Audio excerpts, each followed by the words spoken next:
Okay, I just quickly on that bill, I'm not sure, similar, economic government is neutral on that. I don't think we necessarily think the commission is necessary at this point.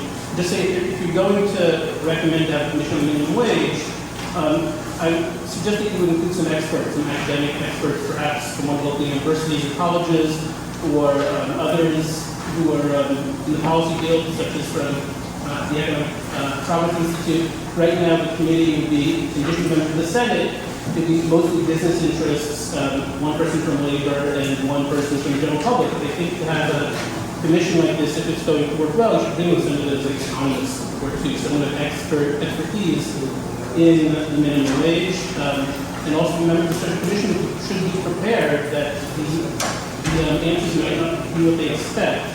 The productivity had kept up with minimum wages over the last half century, the minimum wage would be over $20 an hour now. So I think members of such a commission should be open to that and have the academic and other professional expertise on the commission to review those information.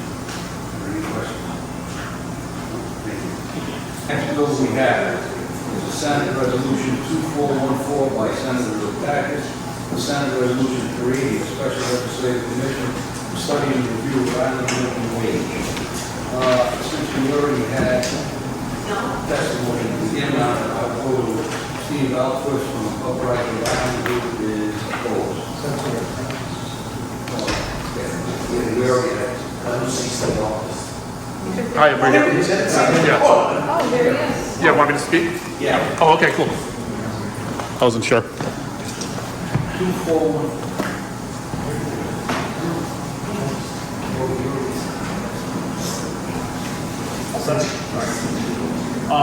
I'm opposed to this legislation. The reason being is that at its best, a commission like this is proposed, is a machine constructed to get to the truth.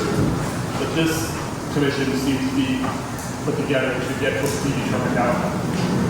Looking at closely at the proposed members of the commission, I can identify 4 members, including the resolution sponsors who have been adamantly opposed to virtually every piece of legislation proposed in the last decade that might raise the minimum wage.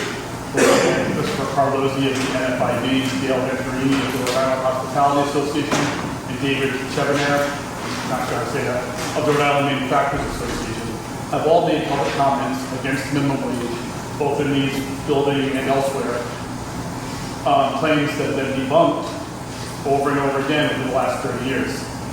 I think a true commission would not be filled with ideological advocates and lobbyists. It would have economists.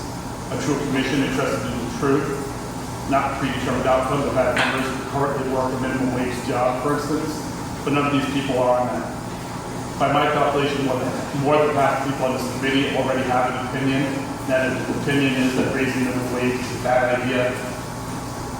We already have a study commission on this issue. Every time it's debated in the House and Senate committees, labor committees, we hear the stories from the other side.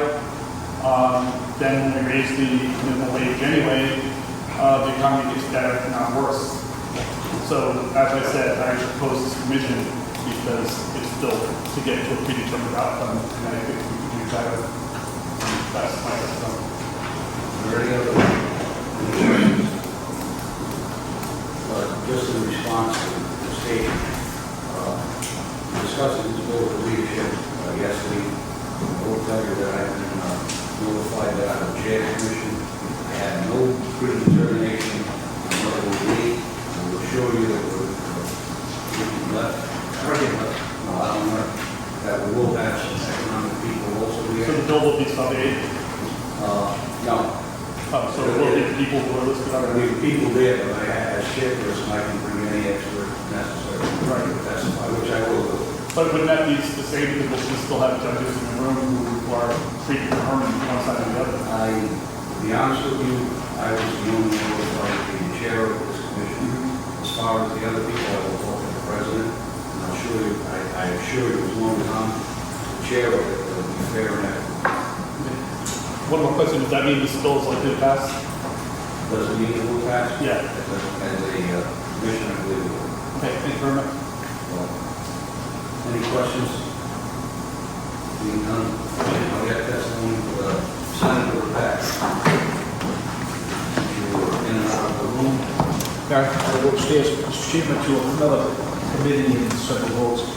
Mr. Chairman, members of the Labor Committee, thank you very much for listening to a very important bill, study commission, which I believe, I've been here 20+ years, and I cannot recall that we ever had a study commission to look at wage. I mean, I've introduced this bill many, many times. I've introduced minimum wage bills since I've been elected here, and I think this is a very important issue. We've heard prior to the prior bill the deficiencies that we have in healthcare in Rhode Island, whether it's a nursing home, whether it's a group home, whatever it is, where minimum wages or wages have been stagnant.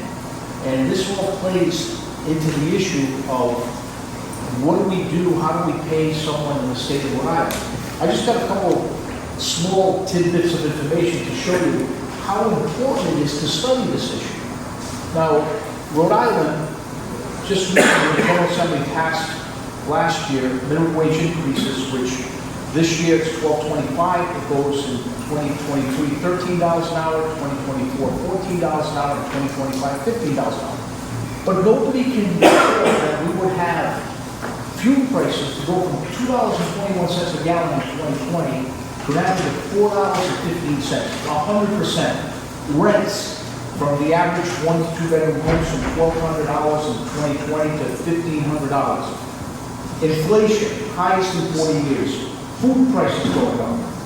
So what's important is that we already determined what the minimum wage is going to be the next 3 years without even taking account of what is happening or what happened during COVID and what could happen tomorrow or next year.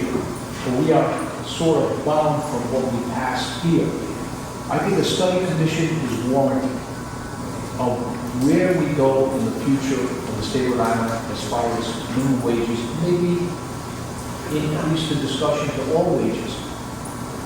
The issue here is that a study commission would bring out, like you said, Mr. Chairman, earlier, many, many witnesses. Instead of coming from this commission and passing out all this material, and maybe reading it, maybe not reading it, sometimes the material is overburdened. So I think a study commission is warranted to look at a most important issue in the daily lives of Rhode Island is wages. And Mr. Chairman, also what I want to say is that Rhode Island could join other states. For example, what the study commission could reveal. Back in 2004, when I first introduced one of the first minimum wage bills, we only had one state in the country that adopted a consumer price index, tied it to inflation. Today, there's almost 19 states that already adopted a consumer price index to inflation. Just think right now, when inflation goes up maybe 5-7%, minimum wage can go 5-7%. The results every March, the Department of Labor, the U.S. Department of Labor comes out with the inflation and consumer price index, and we would, January 1st of every year, adopt the inflation rate. And this way, wages would go up as inflation and cost of goods, cost of anything, utilities would adopt to the cost of the minimum wage or any wage. You heard earlier, Linda just said that her wages are less than what she started with, and after so many years in her employment.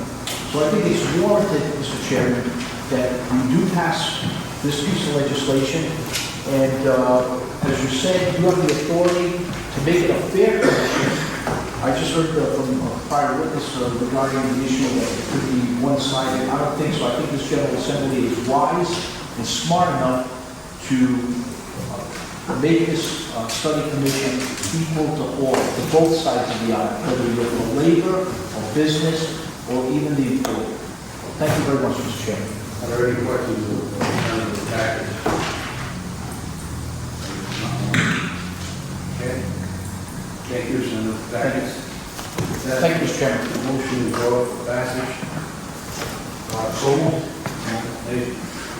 Motion made by Senator Maloney. Is there a second to the motion? Seconded by Senator Wisniewski. Can we have a roll call, please? Chairman Schwartz? Yes. Senator McCarty? Yes. Senator Burke? Yes. Senator De La Cruz? Yes. Senator Lombardo? Yes. Senator Carr, Yes. Senator Costello, Yes. Senator Zerber. Okay, our next bill that we have is a bill by Senator Mack. See it here. It's an act relating to state affairs and government, Senate Bill 2720, an act relating to state affairs and state government, Department of Correction, increases the wage amount for working prisoners committed to the adult correctional system from $3 a day to a minimum hourly wage amount for most work is currently set at $12.25